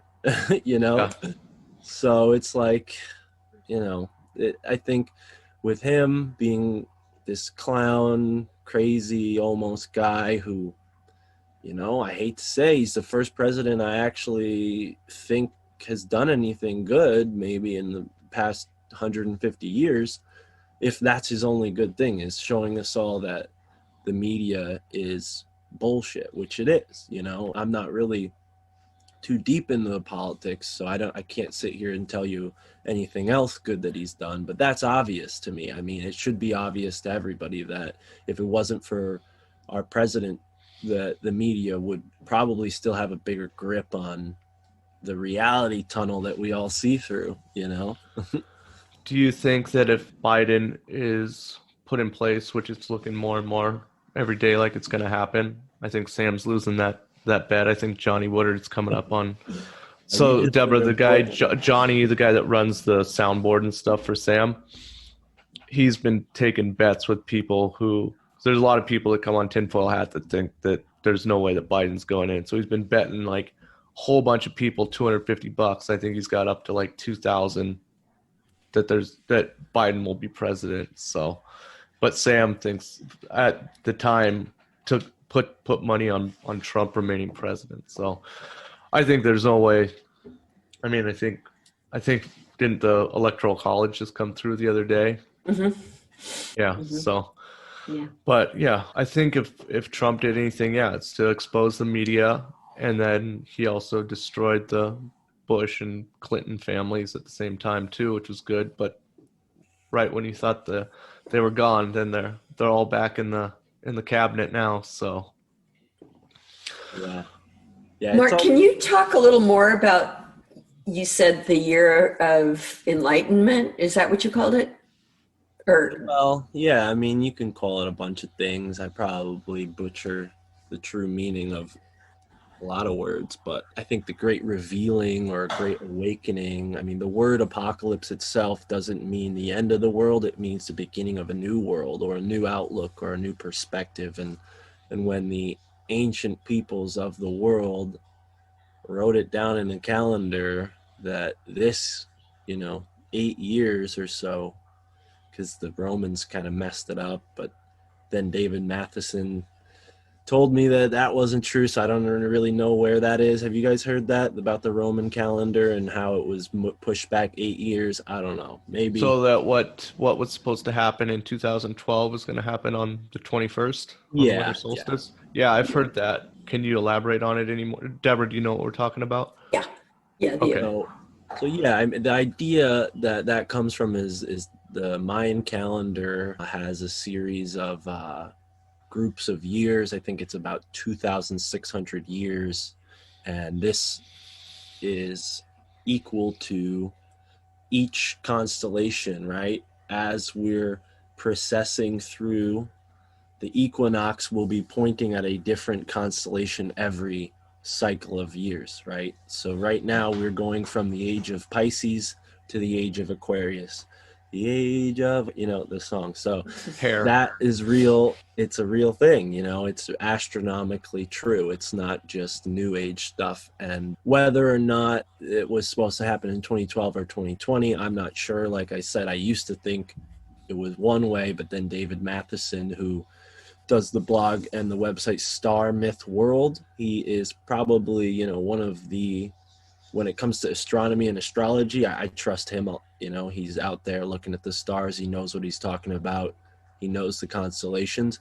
So I'm not really sure about that 8-year discrepancy, but I will say that 2020 is way more interesting than 2012 was. I mean, way more interesting. So if it is that, then I think here it is. And the transition period is probably why it's so rough, is because this is a transition period.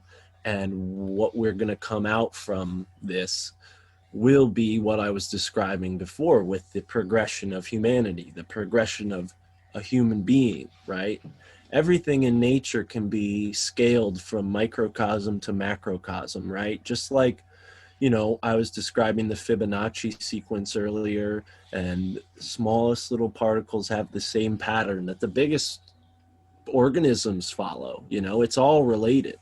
So when you consider that a child grows into an adult, I think humanity as a whole is coming from its teenage years into an adulthood, possibly, and what does that mean for our collective consciousness? I think it means that we're going to become able to do more than we were previously. I think the age of Aquarius will come with new aspects of consciousness. I think that humans are going to learn the importance of liberty and freedom. I think humans are going to learn the importance of inclusivity and including each other. And this whole thing that the age of Pisces was duality and separate, everybody was separate, fighting each other. That's why they're trying to divide us right now, because Pisces was so fruitful for them. They were able, the elite, the rulers, the controllers, they were able to manipulate us so easily when Pisces was the dominant vibration, because Pisces is dualistic. It's two, it's yin and yang. But we're moving away from that. We're moving to the Aquarius, which is the water pour. It pours water on. What happens when you pour water in mud? It brings everything up to the surface, and things separate and become clear again, So I think that's what we're seeing right now, is a bunch of spiritual waters being poured, and everything's being disrupted like you would if you poured water in a still pond. Everything's disrupted for some moments, but then it returns to stillness, and I think when we return to that stillness, human consciousness will be evolved, and then we'll be dealing with the problems of Aquarius, right? And then we'll get on to the next one, and then there'll be new aspects. So I think you're always pushing this ball forward, because nothing's ever static, all we have is the moment, and the moment is changing. So if the moment is changing, we can't depend on anything. And I think other than change. So I'm going to ask a selfish question, which is, how long is this time of transition from what we're in now into the next going to last for? That's a good question. So the 2,600 years. It's hard right now. Well, 2,600 years, roughly, right? That's what they say each age is. So if you divide that by 4, that would be like 6.5, okay? And 6.5 thousand years. or wait, yeah, 26,000. So yeah, 6,000 years. So, I mean, that's a large amount of time you're talking about. I don't know, really. I think that the Vedic, they kind of divided the grouping of that 4 years into, they describe it like this: the age of lead, the age of bronze, the age of silver, and the age of gold, right? So obviously the age of lead would be the densest, the roughest, the hardest, and it progressively gets better. I think everybody can guess what the age of gold is, right? I mean, it sounds great. So I think what we're leaving is an age of lead, and we're going into the next stage. I think there was kind of a golden age. I don't know. I that's a good question. I don't know. I think things are ultimately getting better, though. So do you think in our lifetimes, you're much younger than I am, I think, but do you think in our lifetimes we'll emerge from this age of struggle that we're in right now into an age of enlightenment? Well, like I said before, I think the struggle just evolves as we do. So the struggle changes. I think that it's important that we make things easier so we're not suffering to the extremity of being slaves to a technocracy that puts microchips in our brains. I think that would be the opposite of progressing. I think we definitely can't let anything like that happen, and that's going to take a lot of hard work. These tech companies are definitely trying to own our bodies with these vaccines and with these bioorganic patents that they have applied to fruits and nuts and all this stuff, and now they want to apply it to you.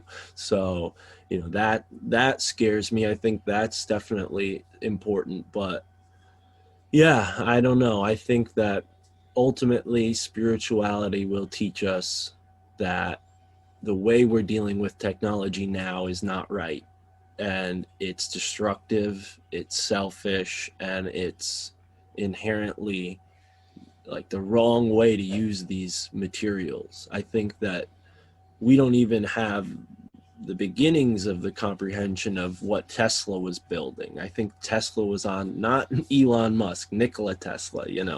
Nikola Tesla was building some really interesting things, and the implications of that were what we have now. Quantum physics, is kind of new, and free energy kind of goes into that, and those things are so profound that they could change the world for the better, extremely and fast. So I don't know, how this all pans out. I'm not a prophet, but I do think there's just as much hope as there is despair. I think it's always going to be balanced like that. Yeah. Where my head went is thinking back, boundaries are what made humans feel safe. I have my cave, you have your cave, and you can't enter my cave unless I invite you in. And then, it expands from there. I think about God in this way, and you think about God in that way. So we have a boundary, and we're not going to mix it up. We're going to stay separate. And now we have countries that, terrify us. And we have to protect our country from we have states. People like where you live have states that terrify them. Well, but I was just kind of expanding it out. You guys are terrified of Florida. Yes, that's true. But so how we've always thought that way. It seems that the person on the other side doesn't have our best interest, so we have to protect ourselves from the person from the other side. From how that, it just seems like that's kind of become our nature, and it started so many millennium ago that how do we stop being afraid of each other? Yeah, that's a good question. I think that individualism doesn't require fear of others. I think that people can respect each other's individuality in a mature way. I think that when people are put under a distressing circumstance, they look to do unjust things to other people because there's an unfairness in the world that they now are taking out on another person, right? So if we progressively got the world to a more fair place, I think you would see less people taking out injustices on others. I think that there's that controlling force that I've mentioned multiple times throughout this conversation. I think that they want to prod at us to create that fear, to create that sense of insecurity, because it's something that they benefit from. That's how they have their schemes over us, I think Keep us divided.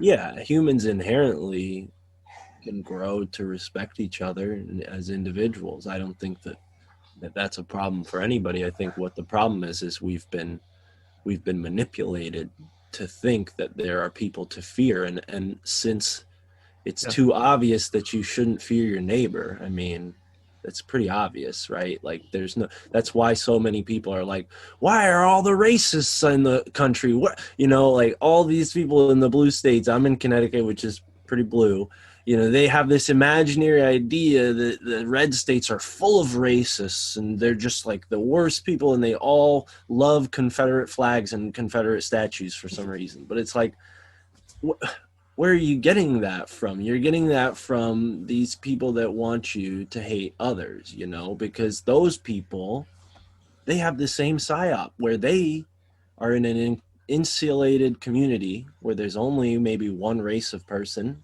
It's not just white people. Black people experience the same type of racism where you're insulated within a community and you learn to dislike other people that you don't normally see. I mean, that, I think, is something that's been projected at us because of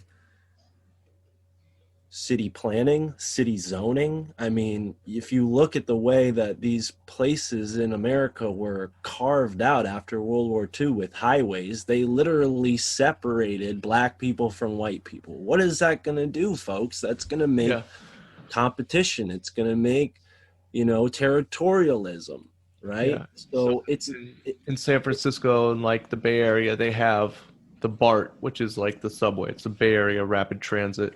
It goes all over the Bay Area. When they were creating it in the late 60s, right, Deborah?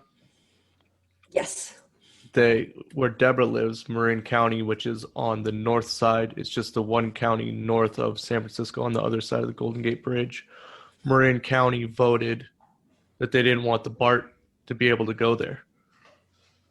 And it was for that reason, they didn't want people from outside inner city areas coming into their county.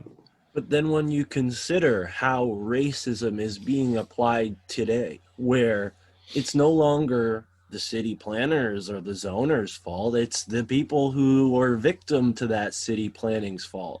It's the white people in the South who were in those isolated communities because nobody of color ever chose to live there. It's not their fault that they chose to live in a really crappy place and were too stubborn to move. I mean, nobody wants to go there. You get these people in the backwoods of West Virginia who they're just isolated. Maybe that creates this kind of thinking, but then they get blamed for it, right? Not the isolationism, or not in the city's case, the pre-planned territorialism, right? So now in these big leftist cities, you have all these people thinking that there's these racists out there, but they're forgetting to realize how they don't, they're looking at the problem without understanding the root of the problem. And that's why they just want to, burn down Confederate statues as if those were hurting anybody. I mean, it's just ridiculous, Those don't even exist in the liberal places where those people live. There's no Confederate statues in Brooklyn. There's no Confederate statues in San Francisco. Who are the statues oppressing, So that's where I get, I think that you can, no matter what part of it, to get back to your question, Deborah, no matter what problem you look at, in most cases, I think that we're being prodded, we're being manipulated to be problematic because the controllers, the ruling class, they set it up this way. They set up the division within the lower strata of class so that there's never unity amongst the lower or middle class.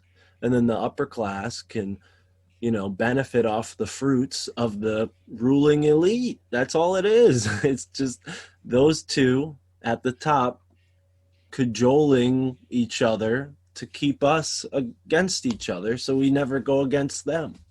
Middle and lower class are always clashing. The middle class joins the military, the lower class joins gangs, and now they've incentivized that, the military to go into poor communities and suck up a lot of those people's lives and take a lot of the alpha males out of those communities. It's through all manipulated, putting them in prison as well. Exactly. Yeah, exactly. Where they're segregated again. Exactly. And what does that do? It takes all of the manpower out of a community, right? If you have no fathers in that community to offer guidance to the children that are being born, nothing against the strong single mothers who are obviously making up for that, but you can't do it alone. I think that men and women were meant to raise a child together. I think that's just how it works in nature. It's just how it is, and they manipulated that away from people in poor communities with their social programs, right? So you have the militarized industrial complex, you have the prison industrial complex, you have the hospital industrial complex. These are all suckers. They suck people out of their communities and put them into this new strata, and then those communities suffer. I mean, I'm not a sociologist, so I hate to talk out of turn, but that's just what I suspect. Does that make sense about the like welfare and social programs, Deborah? Yes. Like what a lot of times like a prerequisite for a mother to get welfare is? No. It's that there can't be a father in the house. And that was who did that? I think that was Eisenhower that did that, or I forget which president it was, but yeah. So a lot of times there couldn't even be like a man in the same, like the father of your children couldn't be in the same state that you lived in or something like that for you to be eligible. Wow. Yeah. They incentivize it. And then to insult to injury, they put a billboard up from fatherhood.org that says being a dad is cool. And, I've seen this sign in Hartford. I've seen this sign in Philadelphia. I've seen this sign in the Bronx, right? These are they had that stuff. I used to live in Oakland. They had that stuff there too. Yeah. And what does that tell you? What does that tell you? That tells you that the state, right, has incentivized this thing that's hurting the community. And then who's in charge of fixing it? These, organizations that are nonprofit and charitable. And you look at these groups and they're all shady. They're all laundering money. They're all just ways for this upper class, right, above the middle class, to manipulate the middle class into thinking they're helping the lower class. So you give these people in the middle class jobs in these groups and they think, oh yeah, we're doing all this outreach, we're feeding the homeless, we're helping the homeless. But at the end of the day, those upper classes that are above those organizations are just choking those groups off just enough to keep them afloat, just enough, but never really change the situation, because the upper class is a parasite to the middle and lower class, and above them is an even deeper and longer parasite that used to call themselves king and queen, but they can't do that anymore because we chopped their heads off too many times. So now they have to hide in the Bilderberg Group and the Council of Foreign Relations and all these other 3-letter organizations. But guess what? We're podcasting now, folks, so we're coming for you. Yikes. Yeah, that's good stuff. Yeah. Well, my mind's blown. I'm having a hard time. I'm not having a hard time, but I've got a lot of stuff to think about. How do you feel, Deborah? Pretty much the same. These are huge concepts. Now I don't you know. get why my family thinks I'm crazy. Hey, Mark, we didn't really, I think it's a good spot to call it there. I think Yeah. we've covered enough Yeah, for the yeah. day. And I think we originally wanted to get you on to talk about the occult a little bit, but this was just as good, if not better, This is the more occult, eye-opening. you know, Yeah. this is the foundations of the occult, because what I really, you know, when you want to talk about the occult, it's so, you know, it's such a weird thing to get into, because then you have people who are like, oh, I can teach you these rituals and stuff, but that's all personal. You're supposed to figure that out on your own. There's secret groups that teach you stuff, you know. None of that, I think, matters. What really matters with the occult is understanding what's been hidden, because the occult is just a word for hidden, and what's been hidden is the connection between you and your higher self, you and God. Because when you have a connection with God, none of those rituals matter. You are the ritual. You are doing the power by manifesting the reality you want to live, and the way you do that is by being confident in yourself and just living your life. And don't let this despair get you down. See your goals and actualize them. Just be determined to get it done. You know, I think that that's what they don't want you to do. That's the occult. That's what's been hidden from you. Yeah, I think, you know, before you came on, we did a little opening segment, and I told Debra, last night at my house, I had an underground farmer's market, and people came over and sold stuff that they made themselves, you know, and it was the first one we did. I'm going to do it once a month unless I get raided, because I'm putting this out. So I'd like to encourage everybody to do that. It's really easy. You know, I connected with a group called freedomcells.org. I'm not sure if you're familiar with Derek Bros at all, but he promotes it quite heavily. So check it out. I'd be interested. I'm interested to see what it's like in different parts of the country. But you go on there, freedomcells.org, you put in your location, and then it's like a clunky old like Facebook, but it's not anywhere as close to as good. I don't even go on there anymore. But when I first did, I made a profile. It shows you, puts you on a map, and it shows you where everybody else is around you that's interested in liberty and freedom. That's awesome. And then from there, it's up to you to decide what you're going to do with it. And we have bi-monthly meetups. And, you know, it's just people that are seeking, you know, freedom, liberty, human interaction. And so last night I got people from that group to come over to my place against the law, against the governor's orders, to socialize and hug and shake hands. And like you could see, even, you know, it's cool that I got to sell some beef jerky and stuff that I made at my house. But the real magic of it was that like people were there, you know, different races, different genders, and different, you know, all genders from in between to male and female. And we're all at my house last night, different races and everything. And it was rad, you know. So yeah, put it out there that anybody can do that. As long as you got a space, it's really easy to do, and just connect with people. And that's a revolutionary act right now. So can we get you back on sometime soon, Mark, to talk about some other stuff? Thank you for being patient with me. I'm a little all over the place with my schedules, but no worries, man. I'm gonna keep it together. And I loved being here. I loved meeting you both, Adam and Debra, and anytime. And I'd love to get you on with Sam, you know, maybe his Patreon, and he kind of he calls who's going to be on Tinfoil Hat. I don't. Yeah. You know, I gotta get permission from him for that. That'd be a dream come true. He had me on his Patreon once last summer. Oh, okay. I talked about anarcho-capitalism, you know. Oh, I probably heard you then. That's maybe. So, but I'd love to get on to talk about more conspiracy stuff.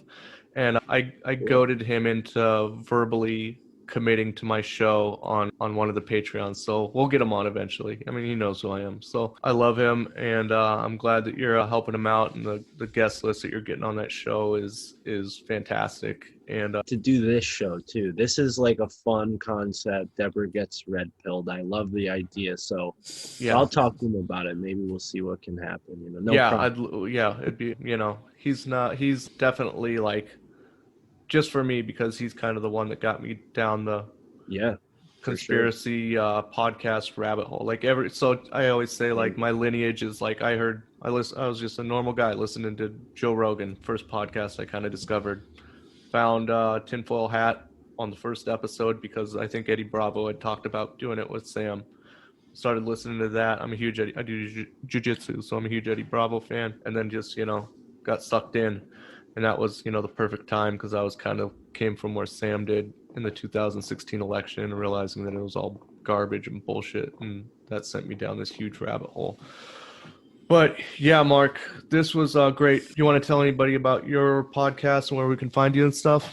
Yeah, please. My podcast is called My Family Thinks I'm Crazy. It's on all of the podcast places. You can go to linktr.ee/MFTIC, and that'll show you where it's just a link tree, like with the I need to make one of those. Used. Yeah, it's free, so definitely make one. It's working for OnlyFans chicks. So yeah, you can find my podcast on all of the podcast places, and we have a Patreon. So yeah, please check us out. We have like 7 episodes. Yeah, and if I'd suggest going back, is it okay if I promote your Crowley Tinfoil Hat episode? Yeah. I thought you were right. So yeah, Mark did a great Aleister Crowley episode with Sam on Tinfoil Hat, and it was sometime in probably around August or September, right? Yeah, October or August. We'll go back and find that one. It was good. And perfect, man. Debra, final thoughts. I have a lot of thinking to do. Are you more confused than when we started today? Absolutely, but it's a good thing. Yeah, that's the point of the show. All right, guys. Enjoy your weekend. Mark, thanks for making time for us. Thank you, Mark. Thank you so much. Hopefully it's not we'll get you on soon. Yeah, I would love to hear more from you. Thank you. Yeah, I'd be happy to come back anytime. All right, guys. Okay. Be free. Peace. We love you. We're out. Bye-bye. Bye.